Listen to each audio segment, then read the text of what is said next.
Hey everybody, how in the world are ya?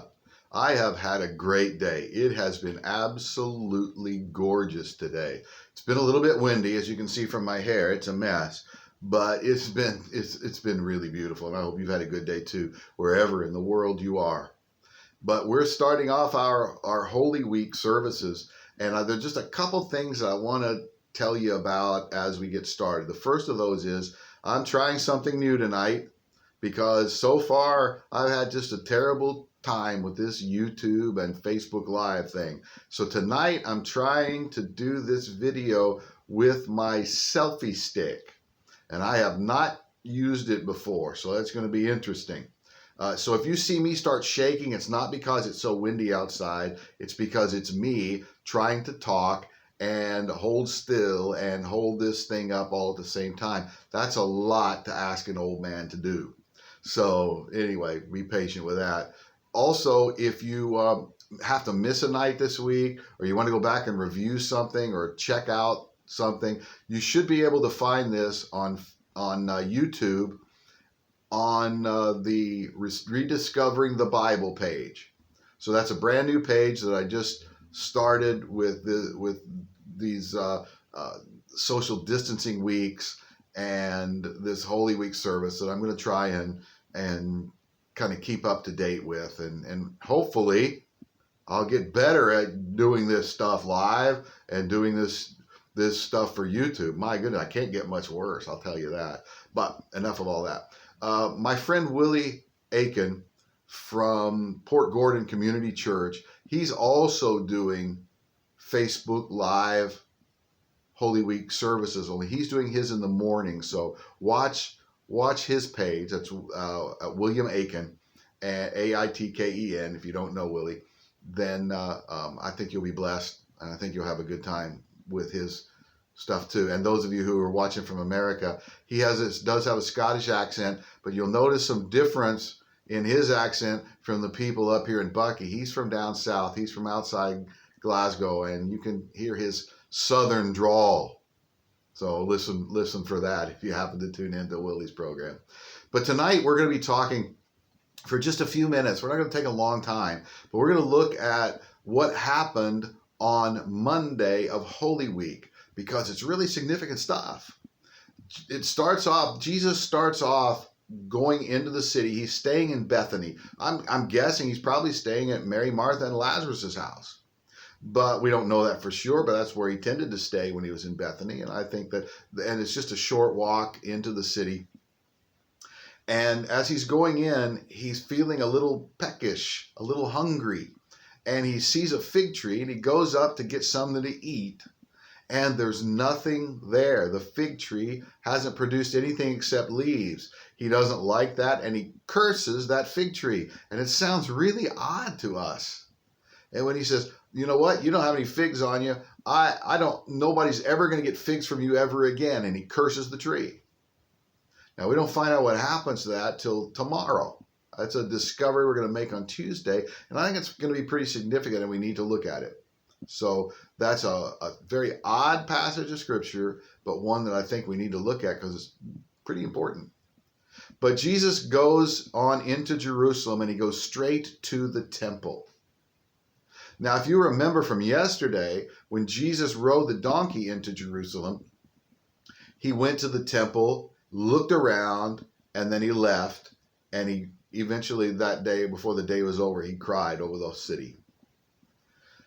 But he goes straight back to the temple first thing on Monday morning. And I think that, first of all, that's something that's really significant for you and for me. Because one of the things that I hear from people all the time is, I don't need to go to church to be a Christian. I can be worshipful right here in my own location, just me and God. And that is kind of a half-truth.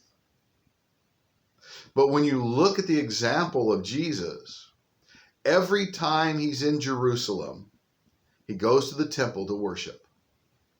And every Saturday, when he's on the road, when he's out traveling, he's at the synagogue.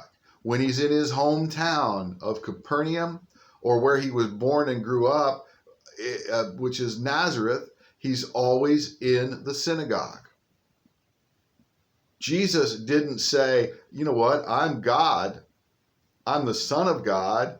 I don't need to go to synagogue. I don't need to go to the temple. After all, I created this world. No, he found himself with other believers in worship.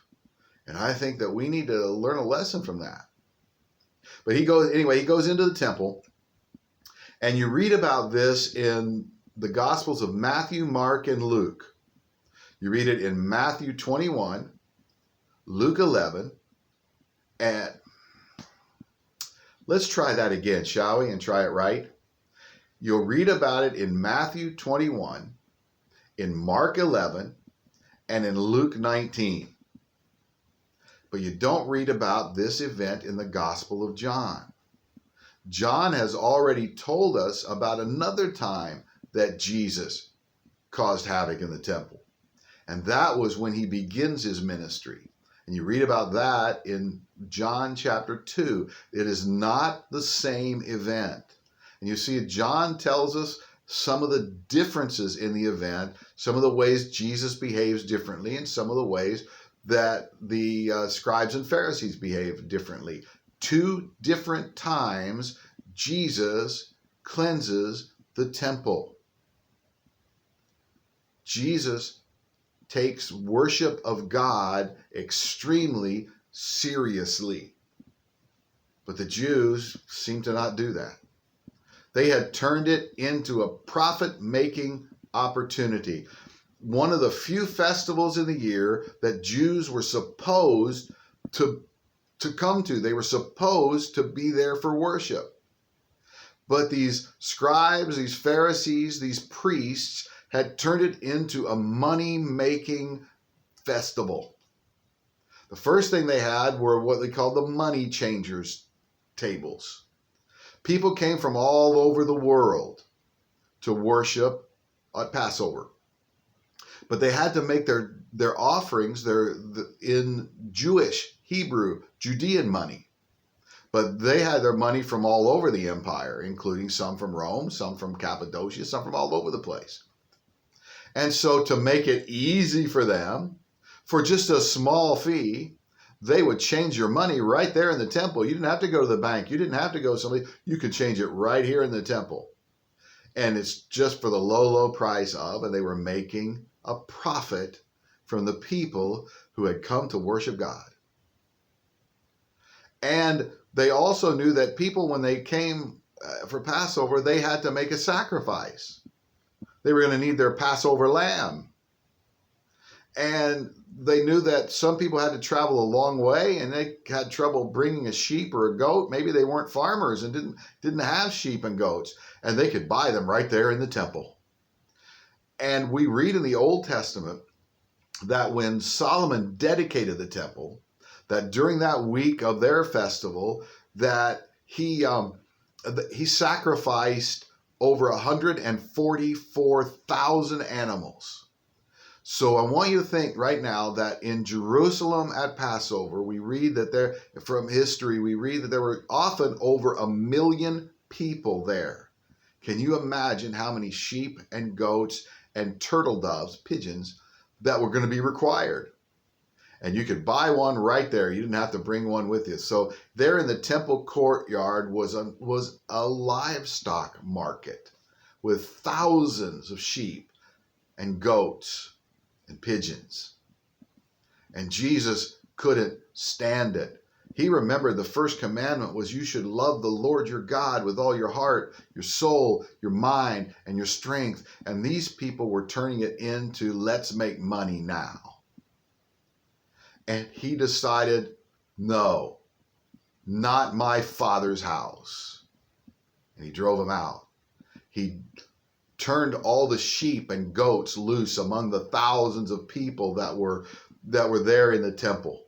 Can you imagine what a pandemonium that was? Suddenly you can't take a step without sheep and goats. And by the way, you know what sheep and goats do all the time? Yep, they drop those little pellets everywhere, especially when they get excited and get nervous like this. This is just an absolute disaster.